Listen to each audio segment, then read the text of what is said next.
So good morning, everyone, and welcome to all of you who are participating from a distance.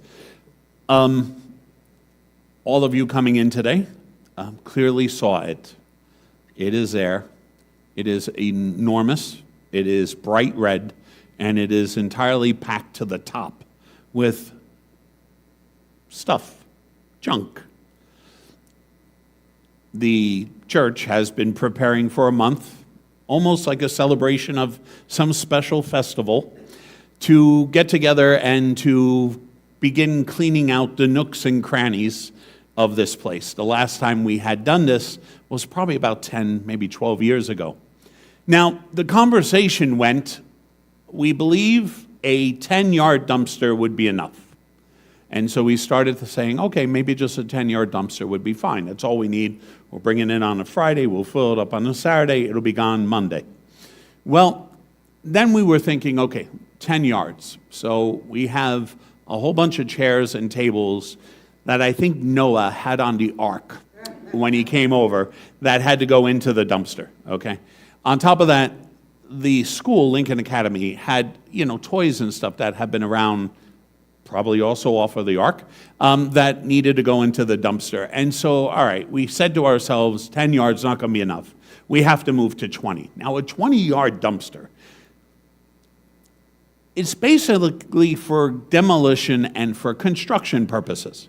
Something like this does not belong outside a church. Most importantly, something this size does not belong outside a church and should be this full as it sits there. But yesterday was pretty amazing. And again, I'm really grateful for you folks who came out and lended a hand. Thank you. Thank you very much. And especially to Andres and a couple of his friends who decided to come out and give us a hand moving stuff around, because without the extra bodies, I don't know how we would have survived yesterday. So this is where it starts. You start looking around, and you look for the big stuff. So we have a garbage area there, and we have a garbage area on the side of the building here. And of course, there's extra stuff that goes there. We had more pots that we could have sold to a, what is it? A garden center. We had more pots we could have sold to a garden center than anybody. I mean, Home Depot could have called us to find out how much we wanted for our pots, because it seems as though every pot from every Easter ever has stayed here on the property and has been tucked into a corner somewhere. I don't think I'm exaggerating much at all. On top of that, something has happened over the last 10 years. We have noticed that our garbage cans have actually had children, and we have extra garbage cans. We don't know where they came from. We don't know where the colors come from. We don't know how they ended up here, but we had sections and areas that now all of a sudden there were new garbage cans. And we were like, where did this come from? And everyone's looking at each other going, I don't know, didn't you bring it? Didn't you bring it? It was. So that's the outside scope of things. And that's a little bit easier because it's understandable, it's outside, things got to go. Now, we got rid of all the tables and chairs that Noah and his family used. We got into that. Right there, between all of that stuff, that took up almost a third of the 20-yard dumpster. Then we started to move all the troops inside, okay? And I, being the general, divided up the bodies and said, your responsibility, you and these two, you go to the attic. Now, you would think the people I sent to the attic are the people I really don't like too much, because you just send them up into the attic. But the fact of the matter is, Cisco and his family are on their way in, so they're not here right now, so they can't say anything about it. But I took Frank and his family and his little son, Frankie, and I sent them up into the attic, and I told them, start going through it, right? And then Marcus came in, which I was really grateful for. I wasn't expecting Marcus to come, but in this little room in the back behind Emily there is our music room. It also stores a whole bunch of other stuff, and Marcus was able to determine and find all the other stuff that is in there and went through all of that. Now, in the meantime, Deb and Elaine were down on the first floor in my office here because we have closets, and in those closets, there is just stuff. I can't even explain to you Pick something in your head that you would think should be in a closet, and not only did we have one, we had 5. Okay? It was just stuff. And what has happened is over the years, we continue to put all this stuff in. Now, the main room is what's called the Robin House. Now, the Robbins house was the original church of this property. And then from that church, which is really sort of more like a chapel, it's all stone. It's actually a historic site now. You can't touch it. Can't do anything on the outside with it without permission. But from there, we built what is the building across the way, the white building, which is now Lincoln Academy Center. And that's an entire classroom. And then, of course, we built this place. The Robinson house was interesting. We actually had to line up 4 or 5 brave individuals who'd be willing to go in with the thought that they might not come out, okay?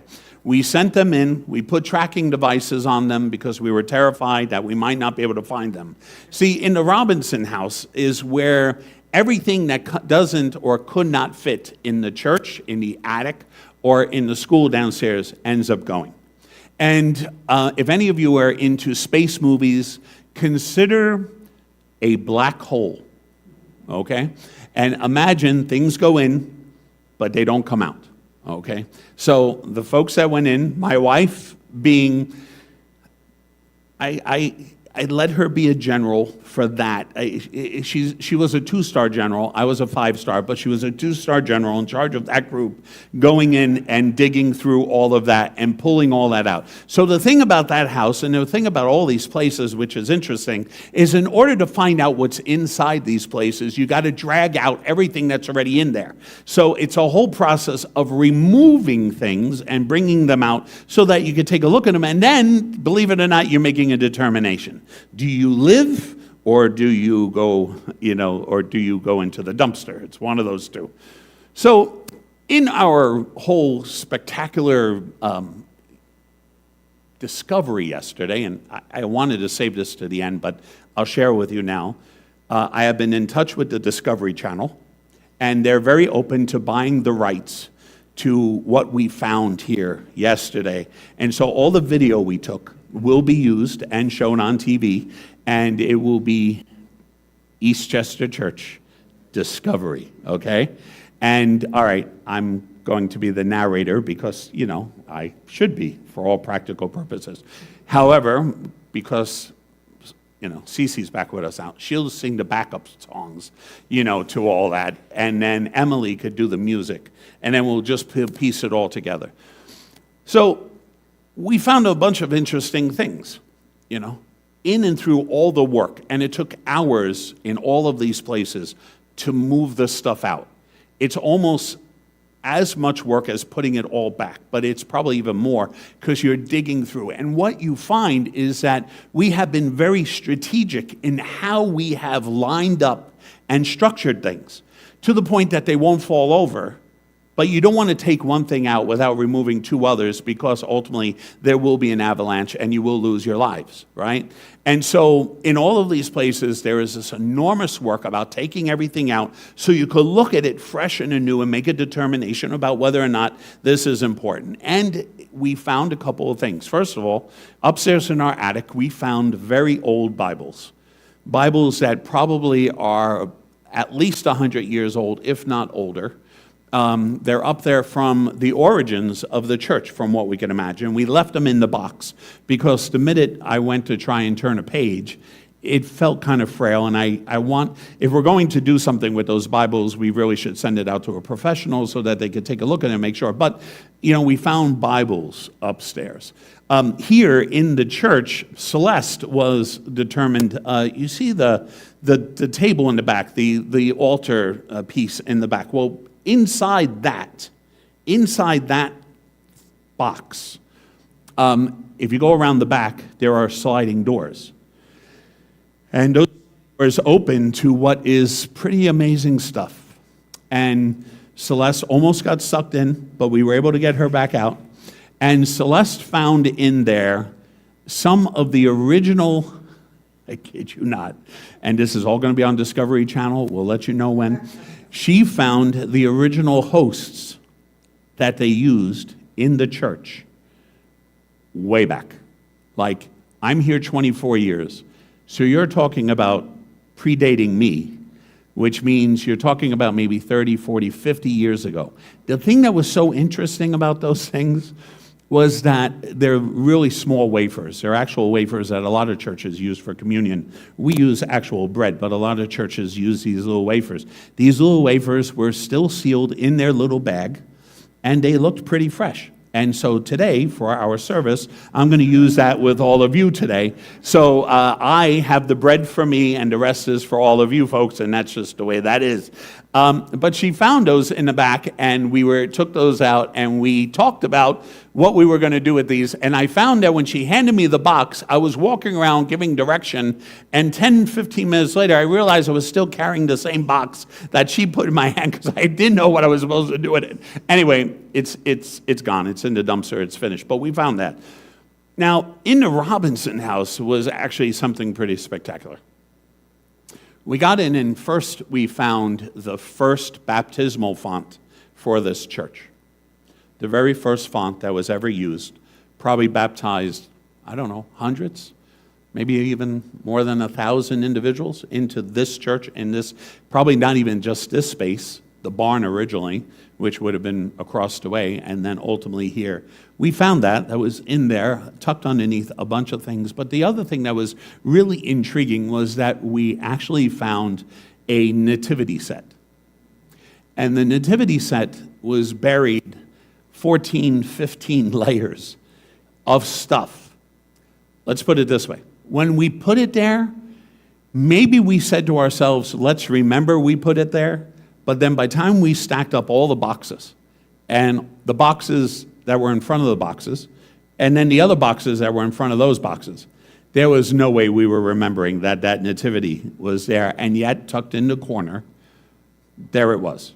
And when we took it out, of course, everything is still in there. All the pieces, got kings, Mary, Joseph, and the little baby Jesus is in there. Okay, Eric, please don't tell us that this entire sermon is about what we did yesterday.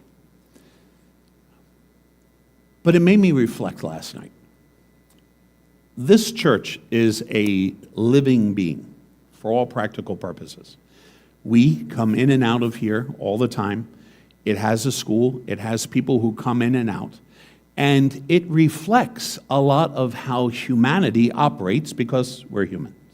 And so what I really found yesterday was as we were digging through things, it reminded me of all the things that we clutter our mind, our heart, and our souls with that block us from seeing what is deeper.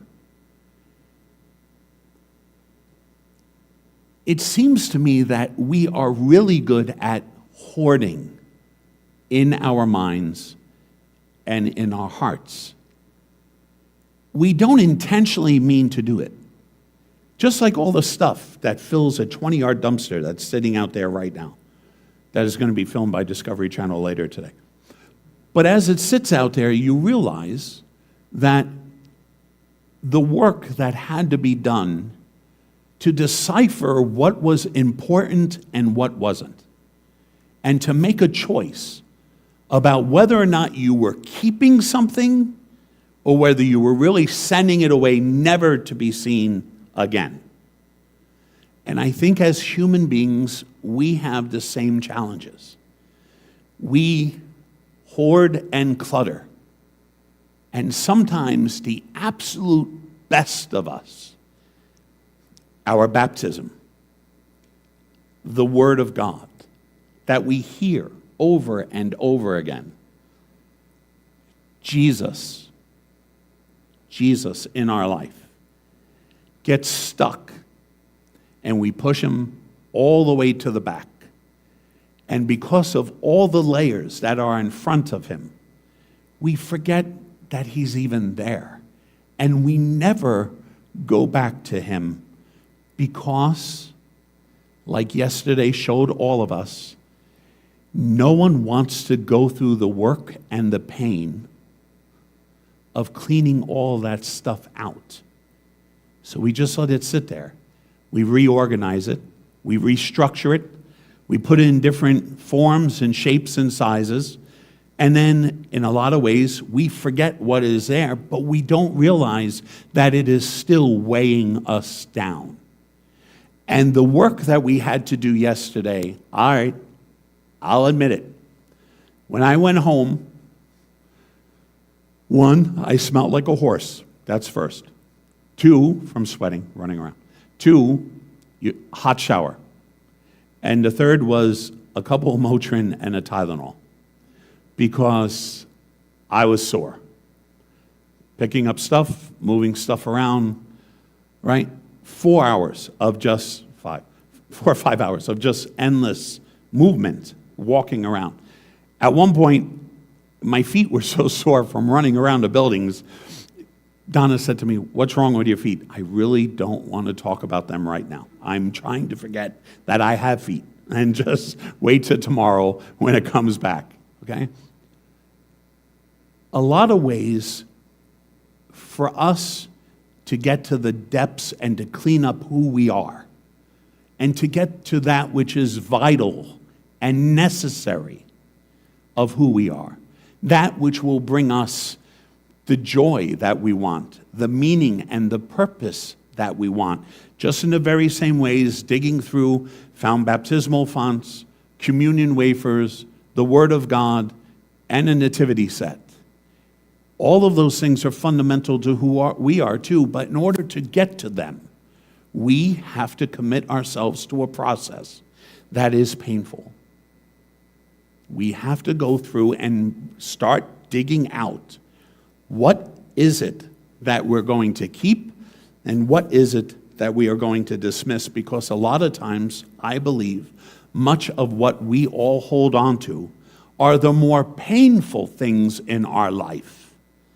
And we don't necessarily understand by processing those, by dragging them out into the daylight, by looking at them honestly, and then making a determination whether or not these things stay with who I am and continue to make up who I am, or I make a very clear conscious decision that these are limited in time and space, and that ultimately God has not created me to be carrying things and ideas and concepts and words and statements and arguments that we have all taken and formed and attached to ourselves and have built the layers that separate us from the vitalness and the grace and the soul of who we are as God has created us to be. The work is hard. The work is challenging. But you cannot tell me that much of what we are experiencing in our world today, the violence, the anger, the frustration, all of that, people using situations and circumstances to divide us instead of using them as an opportunity to draw us together. People in leadership who are not utilizing or saying the right things, but rather are sort of optimizing what those events can mean. You can't tell me it's not because some of these individuals have not, because we have not done the work of really looking at what is central to who we are as human beings, of what values we want to live our life by, of how we will stand, of how we will think, of how we will look at one another, of how we will be in relationship with God or not. Because we don't do the work, we are filled with sometimes a lot of people's junk. Just like how we didn't understand how our garbage cans had baby garbage cans. Somewhere along the way, someone dropped those things off in our property and we got stuck with them. And I'm saying to you that in our life, as we move through our life, there are people who are trying to drop off into us things to carry and to hoard and to hold on to that aren't ours. It's theirs. But it's only ours if we allow them to be ours. Otherwise, we have a choice, just like we did yesterday, to pick and choose, to laugh about it, and we did, because everyone was trying to figure out how we had 3 and now we have 8 garbage cans. I mean, amazing breeding, like, wow, isn't that cool? But in the end, we made a choice that these things do not belong to us. They're cluttering us. They're not helpful. And so we dismissed them and we threw them out.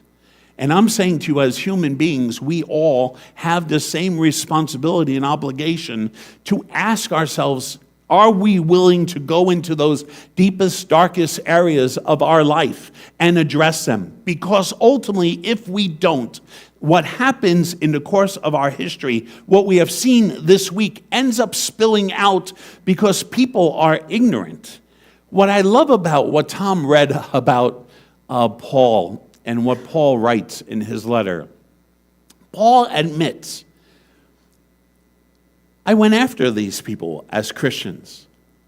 I went after them, and I wanted them killed, and I wanted them dead. And why? Because I was unaware and I was ignorant.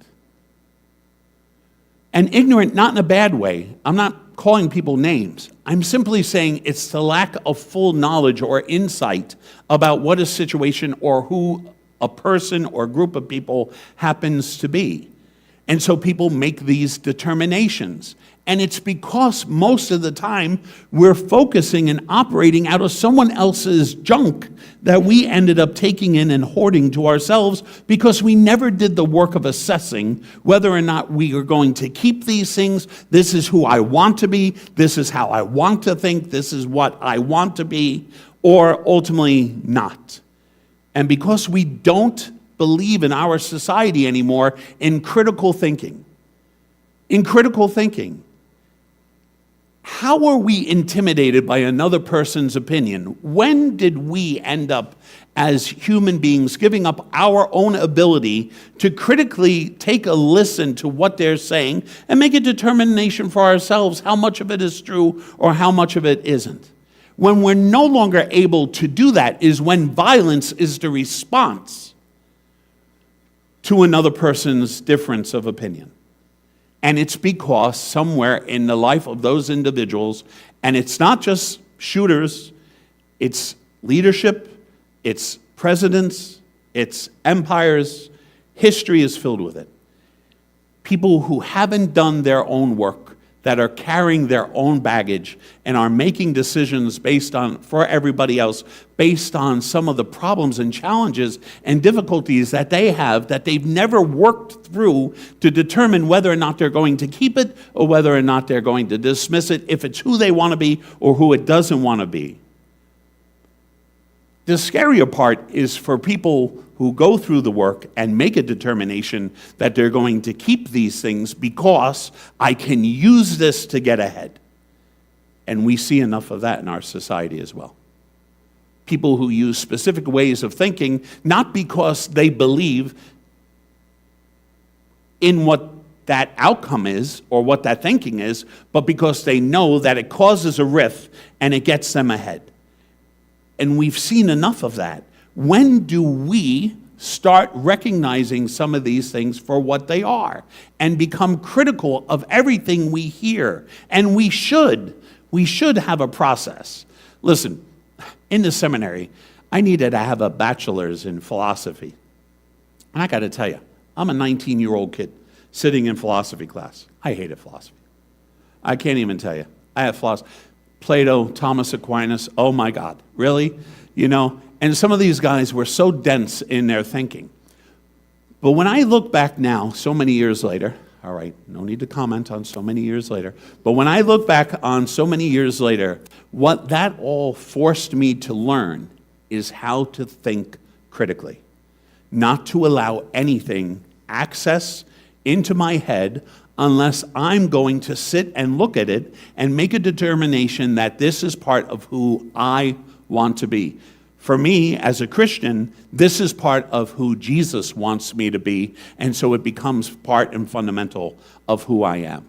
But the problem is, for most of us, we're not willing to do the work. Why? Because when you stood at the door of the Robinson house and you looked at what was in front of you, trust me, donut and coffee was a much better option than walking into that room. Because what happens is once you start, there's no turning back. Because what you uncover forces you to uncover more and forces you to uncover more. And for those of you who aren't getting this or are terrified of the T word, this is what therapy is all about. Therapy is about diving in and going through and taking a look fresh and anew of all these instances, all the thought patterns that you have in, all the things you have settled on, all the things that you believe in because other people have told you to believe in them. It is important for us to go through that and clean that up. It is. It's just important as adults. Children have the benefit of doing things that they don't know because they don't know. Adults, it comes down to our ignorance. And again, I'm not using that term in a negative way. I'm simply saying that for most of us, we're just a sponge. We absorb stuff and we don't think about it. And so because we don't think about it, we are indeed ignorant because we're not processing it. Jesus has created us. The Word has created us in this world, has given us, you and I, today, right now, life, over billions of others, people who could exist at this moment in time on the face of this planet. God has chosen us to exist now in this place in time.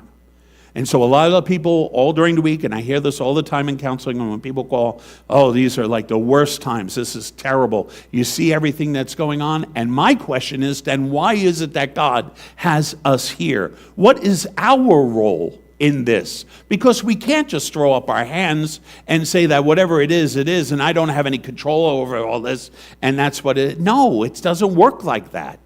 As Christians, we are people of action. Action. Passiveness, yes, of course, we're not a violent people. Jesus is a very passive, non-violent example, and ultimately it didn't go well for him. But what would he not give up on? What was the one principle that he would not sacrifice is love. He would not give up on the fact that love was more powerful than hatred and violence in our world. And so in the face of violence, what does he do as they're nailing him to the cross? Father, forgive them. How powerful is that? Tell me, do we do that when people cut us off when we're driving? Of course not. It's not our first reaction. You know, I'm on my third horn in my car. I get it. But the fact of the matter is, isn't that the example? And just because we're broken and frail, and because we're not quick enough sometimes to judge our reactions appropriately, doesn't give us freedom to do it again. It requires us to look at our lives, look at a day, and say, how could I have done some of this better? I try to do that before I go to bed, sort of like an examination of my conscience. What happened today? What did I do well? And what did I really mess up on? And if I had to do that over again, what would I do? If I have the opportunity, what would I do? But I don't stop there. What are the opportunities now to make that right? Because those are my actions. Those are my words. That's what I did. I'm responsible for that. Arthur asked me once about when I was a Roman Catholic priest and functioning as a Roman Catholic priest, whether or not, how did things work out in confession? And so, of course, I told Arthur, look, I'm not free to share any of that with you about anything that I've heard from anybody at any time. And to tell you the truth, the grace of that sacrament is, honestly, you don't remember. And I think that's part of the grace. I think God allows you to sit in. And for some people, and it still happens today, even in this church, okay, we don't call it the sacrament of reconciliation, but there are plenty of people coming, sharing their brokenness and things that they've done that they're not proud of, that they're trying to find their way out of. And so in a lot of ways, it is sort of a sacrament. What does sacrament mean? An outward sign of God's presence.